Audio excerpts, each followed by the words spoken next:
Uy, kinlik mo. Wala ka pang 1,000 subscribers, no? O kahit 1,000 subscribers ka na, hindi ka pa rin makapag-live. Kasi may lalabas na, hindi ka pa pala pwede mag-live.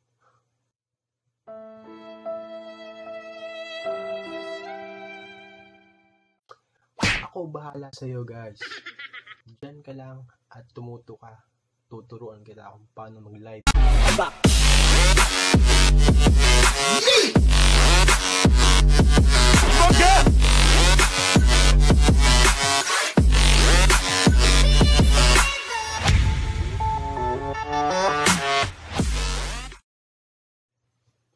Hello rockers, this is Alrock and welcome again to my channel. So kung hindi ka pa nakaka-subscribe sa channel ko guys, pwede ka nang mag-subscribe. Just click the button, the red button na nakalagay na subscribe. At pakihit na rin yung notification bell para hindi ka malate at updated ka lagi sa mga upload, sa mga bago kong video na i-upload. Okay? So ngayon ang topic natin is paano bang mag-live kahit hindi ka pa nakakaabot ng 1,000 subscribers. So maraming tao, maraming YouTuber ang gustong mag-live kasi parang gusto nilang ma-experience or paano nga ba mag-live. So tuturo ko sa inyo ngayon kung paano yung technique, yung tricks kung paano mag-live kahit wala ka pang 1,000 subscribers. O kaya 1,000 subscribers ka na, lagpas ka na, pero hindi mo pa rin kumbaga ma-access yung live. So, may isang tips ako dyan, may isang tools akong ibibigay sa inyo para makatulong ako. Sana magustuhan nyo. And eto na. So, ayun guys, nandito tayo sa homepage ko, sa homepage ng cellphone ko. So, kung wala ka pang application na sasabihin ko, pwede mo siyang i-download sa Play Store. So, ang application ng pangalan ng application natin is Mobizen Live, okay? So, yung nasa taas ng screen ko. So, bago ka makapag-download dyan, syempre punta ka muna sa Play Store. Then, search mo yung Mobizen Live. Mobizen Live, yan. Mobizen Live. Search mo, then i-install mo siya. Ayun yung logo niya, yung My Live. Yan. Pagka-install mo, syempre, okay na yan, di ba? Na-install mo na siya. Pag-ulit tayo sa homepage. Then, i-click nyo lang yung Mobizen Live. Mobizen Live. Yan.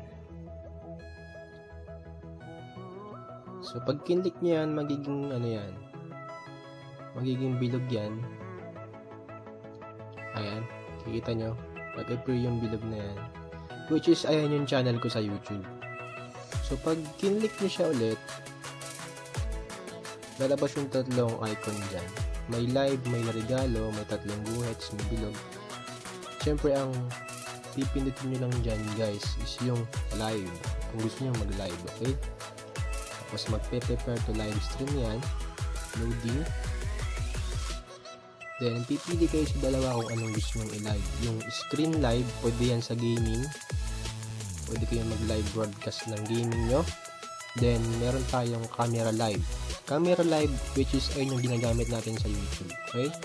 So, pag kinlik nyo yan, broadcast yung camera live. Then, ayun yung lalabas. So, ayan. So, syempre, pwede tayong gumawa ng title. Lagyan natin ng title. Halimbawa,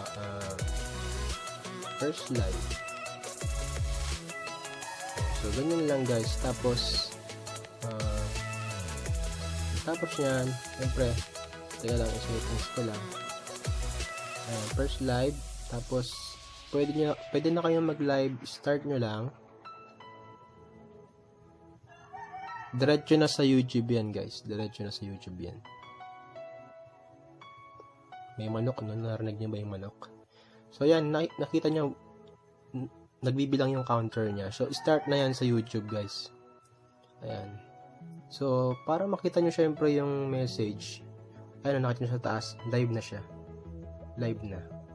So, para makita nyo yung message, i-click nyo ulit yung icon, tapos, yung message na icon ulit. Tapos yan, makikita nyo na yung conversation nyo dyan sa baba. So, yun lang guys. Sana nakatulong ako. So, ayun. Ayun na yung Mobicen Live, yung tinuro ko sa inyo. So, anong reaction mo? Okay ba? Diba? Ganun lang ayun, ganyan yung tricks na ginagawa ko. So, kung nagustuhan mo yung video ko, guys, i-like nyo yung video ko. I-like nyo. Pwede kayong mag-comment ng reaction nyo. Pwede na rin i-subscribe nyo na yung channel ko. Para hindi ka mahuli at updated ka sa mga video ko, i-hit mo na rin yung notification bell, okay? So, sana nakatulong ako sa inyo at sana dumami pa yung mga viewers nyo kung sa mga small YouTuber. Sana nakatulong ako sa inyo. Dumami pa yung mga gusto nyong dumami. Kaya sana guys, magtulungan lang tayo, and I hope natuto kayo and natuwa kayo sa ginawa ko ngayon. So maraming salamat sa panonood.